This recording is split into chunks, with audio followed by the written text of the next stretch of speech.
Bonjour et bienvenue sur Terreur Ciné Club. Aujourd'hui, on va parler de Blink Twice, qui est sorti le 21 août 2024 et qui a été réalisé par Zoe Kravitz, et c'est son premier film derrière la caméra. Il y a un casting de malades, il y a notamment Channing Tatum et Naomi Ackie. Il y a l'acteur du Sixième Sens, Hailey Joel Osment, et Jenna Davis, Christian Slater qui joue le père dans Mr. Robot, et Kyle MacLachlan qui jouait dans Twin Peaks. Donc il y a un sacré casting. C'est un thriller psychologique. Alors je suis allé voir le film sans regarder de trailer, j'ai juste lu le résumé.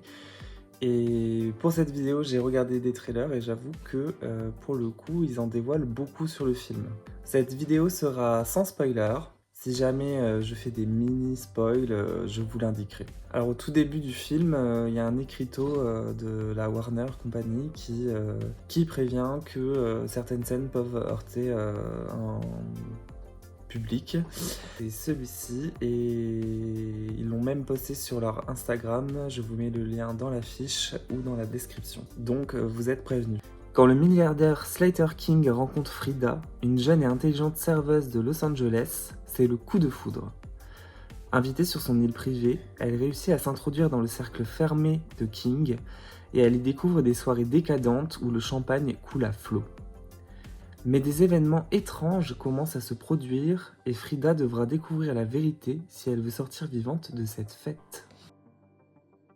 Pour ce film-là, je suis vraiment content de ne pas avoir vu de trailer avant d'avoir vu le film, parce qu'ils en montrent vraiment beaucoup trop dans les trailers, à mon sens. Et c'est dommage, ça gâche tout le mystère de Blink Twice. Pour son premier film, j'ai trouvé que Zoe Kravitz se débrouillait très très bien à la réalisation. Il y a une très belle photographie, des beaux plans, il y a beaucoup de plans en symétrie. Il y a notamment du grain à l'image. Elle joue beaucoup avec les plans et les focus. Et au niveau des couleurs, c'est très plaisant à l'œil. Là aussi, il y a un beau jeu sur les complémentaires. Vers le début du film, on voit une superbe fleur en gros plan et elle se fait arracher violemment par Slater King. Et je pense que c'est une symbolique qui annonce la suite du film. Donc petit à petit, il y a des indices qui sont disséminés ici et là. Donc là, c'est des mini spoils, mais par exemple, au repas, Frida se tâche avec de la viande et elle est habillée tout en blanc, et donc elle a une tache de sang rouge vers la poitrine, et lorsqu'elle va se coucher un peu plus tard, la tache a disparu. À partir de ce moment-là, qu'elle va se poser des questions. Frida va se retrouver avec de la terre sous les ongles et elle va se demander d'où elle vient, parce qu'elle ne se souvient pas d'où ça peut venir. Et d'autres personnages vont se retrouver avec des bleus sur les bras. Il y en a même un qui a un œil au beurre noir. Et ils en rigolent, mais les personnages n'ont aucun souvenir de là où ça peut venir. Puis il y a évidemment la meilleure amie de Frida, Jess, qui disparaît, et tous les autres personnages, à part elle, ne se souviennent même pas de sa venue sur l'île. Donc là, il y a le briquet jaune avec son prénom écrit dessus, qui fait comprendre au personnage principal qu'elle n'est pas en train de perdre la tête. Bon, et clairement, dans le film, il y a un sous-texte de combat féministe contre le patriarcat. Évidemment, ça parle aussi de traumatisme. Et un personnage auquel on ne pensait pas qu'il s'allierait avec le personnage principal, Frida, c'est Sarah, qui va aider petit à petit cette dernière et qui va comprendre avec elle ce qui se passe sur cette île. À partir du moment où notre personnage principal va comprendre ce qui se passe, ça va devenir ultra stressant, la tension monte encore plus d'un cran. Et chaque bruit, chaque geste un peu brusque va être amplifié et devenir effrayant. Du coup, même les scènes de fête qui sont censées être joviales deviennent tendues pour le spectateur, qui lui est dans la confidence de ce que c'est Frida. Et par la suite, il y a des scènes où moi je me suis caché les yeux parce qu'elles étaient trop dures à regarder.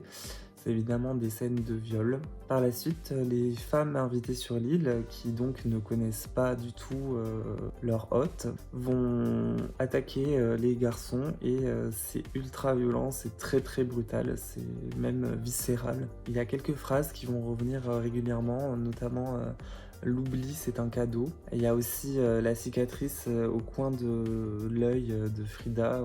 Vous allez découvrir vers la fin comment elle l'a eu, c'est assez glaçant. Et c'est vrai que ce cadre paradisiaque contraste vraiment avec l'ambiance et le sujet du film, avec cette tension et ce suspense. La bande-son est très chouette aussi. Honnêtement, moi je pense que pour un premier film, c'est un très bon film. J'ai beaucoup aimé sa réalisation et cette photographie très belle. Il n'y a pas de fausses notes au niveau du jeu d'acteur et d'ailleurs ils ont tous une très bonne alchimie entre eux.